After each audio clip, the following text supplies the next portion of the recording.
Voces por una causa, el podcast de Entre Culturas con Julia Navarro. Les doy la bienvenida a Voces por una causa, el podcast de Entre Culturas. En el programa de hoy nos vamos a acercar a una realidad, la de África, y para eso contamos con Paula Casado, que es la responsable de comunicación y fundraising del Servicio Jesuita de Refugiados en África del Este. Bienvenida. Hola Julia, buenos días. Buenos días. Paula, tú trabajas en diferentes países de África del Este y evidentemente las realidades son muy distintas. Uh-huh. Pero aunque sean muy distintas en cada país, ¿nos puedes dar un diagnóstico de la situación en que se encuentra la región? Uh-huh. Claro, por supuesto. La verdad es que África del Este es una región muy compleja, muy volátil, muy cambiante, ¿no? En muchos sentidos. Estos últimos años además han sido especialmente complejos. Por ponerte 4 ejemplos o un par de ejemplos, no sé si lo habéis escuchado, pero en Uganda este año han ilegalizado la homosexualidad y se ha implantado una pena de muerte, ¿no? Lo que implica un retroceso en derechos humanos brutales en pleno siglo XXI. Tenemos Etiopía con unas guerras que empezaron en 2020 en el Tigray y todavía continúan con los conflictos en Amhara, ¿no? Y con todas las consecuencias socioeconómicas, humanas que pueden tener todo esto. No hace falta que hablemos de las injerencias climáticas, sequías, inundaciones en Somalia, Sudán del Sur, ¿no?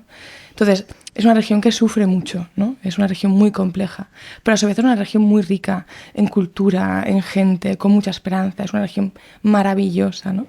Por lo tanto, dentro de lo malo, dentro de todo lo que se sufre, también hay mucho espacio para la esperanza, ¿no? Entonces, es una región muy compleja, pero a la vez por su complejidad la hace muy interesante, sobre todo para nuestro tipo de trabajo. Tú has estado trabajando en la campaña de la luz de las niñas, uh-huh. ¿no? ¿Cuál es la realidad de las niñas que viven en esta región? Esa sí que es compleja, Julia. A ver, Dominique Sigaud, en su libro La maldición de ser niña, habla de las niñas como el grupo más fácil de abusar, de maltratar, de ser utilizado, ¿no? Y África del Este no es una excepción en este caso. En África del Este las niñas sufren el riesgo al matrimonio infantil, embarazos precoces, a violencia sexual, a privación al derecho a ir a la escuela, ¿no? Sí que es verdad que hay mucha diferencia entre países, pero aún así lo que es común en todos es que las niñas son las que tienen sus derechos más violados, ¿no? Por ejemplo, por darte así un par de datos, en Sudán del Sur, que podría ser a lo mejor el extremo, ¿no? El caso más extremo de violación de derechos de niñas, el matrimonio infantil se practica muchísimo. A lo mejor se considera que más o menos 1 de cada 2 niñas se casan antes de los 18 y 1 de cada 5 antes de los 15. Con el riesgo de que si la niña no acepta o no quiere hacer caso a su padre o a su tío o al familiar que le hace casarse, tienen riesgo se las puede asesinar por el honor de la familia. Pero luego en el caso opuesto puedes tener Kenia, que es un país que siendo mucho más desarrollado, por falta de una mejor palabra, con una situación económica mucho más desarrollada, con un nivel educativo muchísimo más alto, con una exposición internacional mucho mayor que Sudán del Sur, la ablación genital femenina y el matrimonio infantil se ilegalizan solamente en 2001, o sea, estamos hablando de ayer. Y aún así se sigue practicando en cierta manera, ¿no? Se considera que más o menos 1 de cada 4 niñas sufre matrimonio infantil y 1 de cada 5 la ablación genital femenina, ¿no? Por lo tanto, es un espectro que, aunque haya mucha diferencia, sigue siendo una comunidad muy vulnerable, las niñas en África del Este. En el anterior podcast nos hablabas de un proceso de escritura de un libro con los testimonios de las niñas sobre las distintas violencias que han vivido. Y nos contabas tu experiencia precisamente en Sudán del Sur. ¿Al final hay libro? Sí. Mira, de hecho te he traído una copia para ti. He traído un par para la oficina, para Entre Culturas. Sí. Y este es para ti. La verdad es que fue un proceso súper bonito, ya lo comentábamos en otro podcast, no voy a entrar en detalles porque creo que entra en detalles. Porque en otro podcast lo explicábamos más, explicábamos muy bien el proceso y cómo llegamos a ello y tal. Pero básicamente, en resumen, eso, ¿no? Pues hablamos con niñas de entre 5 y 15 años en Kenia, Sudán del Sur, Etiopía y Uganda, donde nos explicaban distintas formas de violencia que habían sufrido, sus experiencias personales. ¿Hay digamos, diferencias entre las historias de las niñas de un país a otro? A lo mejor ¿O hay un nexo común a todas? Hay un nexo común en todas. Hay un nexo común en todas. A lo mejor en algunas es más común que en otros. Por ejemplo, lo que hablamos antes en Sudán del Sur, todas habían sufrido a lo mejor el riesgo de que se las sacara del colegio. Todas en algún momento se las había sacado del colegio. O todas en algún momento conocían a alguien alguna niña que había sido violada. A lo mejor en Kenia o en Etiopía, cuando hacíamos el ejercicio, eran 3 de 5 o 8 de 10, pero todos los tipos de violencia los habían visto o vivido, sino ellas en segundo grado, en todos los talleres que hicimos, ¿no? ¿Y qué os piden? ¿Cómo? ¿Qué os piden? ¿Las niñas? Sí. Creo que son niñas muy pequeñas, entonces pedían poco, pero agradecían ser escuchadas, agradecían compartir y les sentaba bien, ¿no? Y creo que esa idea de estar en grupo y compartir las experiencias y ver, jolín, pues no estoy sola, las ayudaba mucho a lidiar con eso, ¿no? Y fue súper bonito. El pilar fundamental del trabajo de Entre Culturas y del Servicio Jesuita al Refugiado es la educación. ¿Cómo influye el rol de las maestras en el trabajo con las niñas que sufren tantos abusos y tantas violencias? Es súper importante. O sea, las maestras son, por un lado, son un rol, son un modelo, ¿no? Es un símbolo de sí, se puede, ¿no? Podemos llegar a algún sitio, teniendo en cuenta que la educación, como mencionábamos, es una de las primeras cosas que se les quita, es uno de los primeros derechos que se les quita a las niñas en estos países. Entonces, tener una maestra es ese símbolo, ¿no? del poder, se puede. Para las niñas y para las familias también, ¿no? Para decir, tu hija puede ser algo más que una mujer y una ama de casa. Tu hija puede tener una carrera. Y luego, además, el rol de acompañamiento que tienen las maestras en las niñas. Las maestras suelen ser las primeras que defienden el derecho de estas niñas a ir a la escuela, que las ayudan a minimizar el riesgo al matrimonio, al embarazo infantil, ¿no? Entonces, el rol de la maestra es súper importante. Siguiendo un poco vuestro trabajo, habéis estado dando respuesta al conflicto de Sudán y que ha ocupado pues gran parte de vuestro material informativo en redes sociales. Uh-huh. ¿Cómo es la situación en estos momentos en Sudán, del que tú eres una experta? ¿Y cuál es el mayor reto con el que te has encontrado, con el que os habéis encontrado? Uh-huh. Gracias, Julia. Pues, jolín, la situación en Sudán es muy compleja, es muy complicada. Por poner un poco en contexto, si me permites, al oyente, en abril empieza una guerra en Sudán entre el gobierno y una fuerza paramilitar que se llaman Fuerzas de Apoyo Rápido, Rapid Support Forces, que a lo mejor a algún oyente así más veterano le suena por la guerra del Darfur. Empieza en Khartoum unos episodios de violencia brutales, indiscriminados ataques contra la población civil.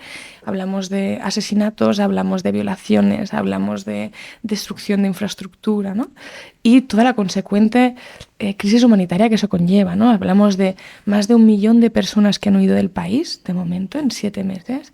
Más de 6 millones de personas desplazadas internamente en el país. El trauma físico y psicológico que todo esto conlleva. Entonces la situación es muy difícil. Además, no está ocupando los medios de comunicación, ¿no? O sea, a diferencia, vosotros sois una excepción. La mayoría de medios solo hablan de los conflictos y las cosas que son atractivas. Hoy, si no es Gaza, no interesa. Ayer, si no era Kiev, no interesaba. Sudán no interesa. Entonces, eso tiene un efecto sobre la capacidad que tenemos de movilizar recursos. Todas las ONGs, incluso las más grandes, hablamos de Médicos Sin Fronteras, hablamos de Naciones Unidas, hasta los más pequeñitos, no tenemos capacidad de responder a las necesidades humanitarias que vienen de esta crisis. Estamos hablando de que no hay agua para responder, no hay comida, no hay servicio, no hay capacidad de ofrecer servicios médicos. Nosotros, por ejemplo, estamos en la frontera entre Sudán y Sudán del Sur, donde yo he tenido la suerte de ir 2 veces este año, una en mayo, al principio de la crisis, y otra ahora en octubre, que es el principal punto de cruce entre Sudán y Sudán del Sur. Estamos hablando de que la gente cruza a cientos diarios, ¿no? Que cruzan cientos diarios. JRS somos la única organización que ofrecemos servicios de rehabilitación y fisioterapia en RENC, y tenemos un fisio para 30.000 personas, ¿no? Donde tienes gente mayor, tienes niños que han estado caminando durante días, que tienen una necesidad muy grande de servicios y no se puede proveer, ¿no? Estamos hablando de que no tenemos capacidad de ofrecer refugio a esta gente. La gente vive lo que le llaman tuculs semipermanentes, que son ramas y palos, construcciones de ramas y palos con telas, donde tienes familias de 10 miembros viviendo en un espacio de 2-3 metros cuadrados, ¿no? No hablemos de la salubridad. Si no hay agua para beber ni comer, no va a haber agua para lavarse, no hay baños. Imagínate tú dónde van a hacer sus necesidades, ¿no? Entonces, es una crisis humanitaria terrible y que no está teniendo el foco no está en los periódicos, no abre los informativos de las televisiones. En absoluto. Y es una pena, Julia, porque realmente hace mucha falta. Lo que la gente está viviendo en Sudán no tiene nombre. Yo lo he visto con mis propios ojos y lo que he visto pensaba que no lo vería nunca. Dime una cosa, Paula, ¿qué podemos hacer? ¿Qué podemos hacer los que estamos aquí? ¿Qué pueden hacer las personas que nos están escuchando para, de alguna manera, ayudar a cambiar las cosas? Muchísimo. Se puede hacer muchísimo. Y eso sí, es pues dímelo, porque a veces uno tiene la impresión de que es difícil hacer algo útil desde aquí. Claro. Mira, se puede empezar por ofrecer tu tiempo, de muchas formas. Se puede hacer un voluntariado, se puede tanto a nivel internacional como a nivel local, porque tenemos la Guerra de Sudán, pero luego también hay necesidades aquí en Madrid o en España que también requieren de nuestro tiempo, donde también podemos apoyar, ¿no? Entonces puedes colaborar en iniciativas locales, puedes dar tu tiempo con un voluntariado, puedes organizar recogidas de fondos en tu colegio, en tu trabajo, en tu barrio, puedes apoyar organizaciones a hacer recolectas de fondos en la calle para ayudar a proyectos overseas, fuera de España también. Puedes apoyar con tu dinero, puedes dar donaciones y, como decir un poco, subcontratar la ayuda, ¿no? Y donar a organizaciones que luchen por una causa en la que tú creas, a la que a ti te parezca justa y apoyar. O puedes simplemente compartir el mensaje. Tú puedes hablar de estas realidades, porque muchas veces el problema que tenemos es que les damos la espalda, es que las ignoramos. Si lo ignoro, si no se habla, si no lo sé, no existe. Entonces, simplemente con que hablemos de esto, lo que estamos haciendo hoy aquí, hablar de qué está pasando eso en Sudán, ya es apoyar a la causa, porque simplemente por transmitir el mensaje, a lo mejor conseguirás provocar que alguien haga algo que tenga un impacto, ¿no? Por lo tanto, desde el más pequeño hasta el más grande de nuestros actos, tiene algo que hacer, ¿no? Paula, a mí me estremece escucharte, porque de alguna manera es como si nos cogieras de la mano y nos trasladaras a esa realidad. Tengo aquí delante el libro, veo que está en inglés. ¿Por qué en inglés? Sí, la idea ¿Por es qué que... no en las dos, también en español o en inglés y en otros idiomas?